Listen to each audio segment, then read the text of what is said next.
The horror film figurehead William Castle once argued that the merits of the horror genre lay in its existence as an outlet for the public's imagination. But what happens when the public's imagination shifts? Are the icons of our fears replaced, or do they become something more terrifying? Do they disappear from the screen forever, or do they return in new forms? Do they come back to crawl deeper into your mind, or deeper into your wallet?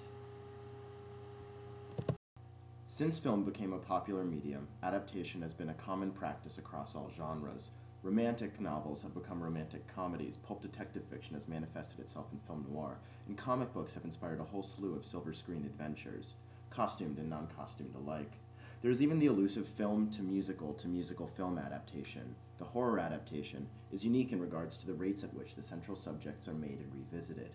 Consider this. The first major figure of the horror genre was Quasimodo from Victor Hugo's novel, The Hunchback of Notre Dame, as depicted in Alice Guy's 10-minute short film Esmeralda in 1905. 5 years later, Thomas Edison produced the first Frankenstein movie, and 20 years after that, Frankenstein had become a Hollywood staple. In the 1930s, Universal, under the leadership of Carl Laemmle Jr., had created an institution out of characters, or rather, archetypes, based on romantic novels and other literature, such as The Invisible Man, The Raven, Dracula, and Frankenstein. Often in these productions, the Frankenstein monster was depicted as a shambling homunculus, a larger-than-life zombie. Dracula was shown as the ultimate manifestation of the other, a force of evil defined by foreignness. These characters proliferated across Hollywood, cropping up in sequels, rip-offs, and parodies. Film historian Paul O'Flynn raises this point regarding the nature of Mary Shelley's Golem. There is no such thing as Frankenstein. There are only Frankensteins, as the text is ceaselessly rewritten, reproduced, refilmed, and redesigned.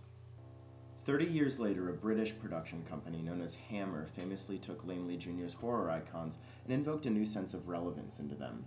Peter Hutchings writes in his book Hammer and Beyond, "The attitude adopted towards these particular characters is never fixed, but on the contrary, is constantly being modulated and reworked in relation to changes going on both within the genre and in society in general."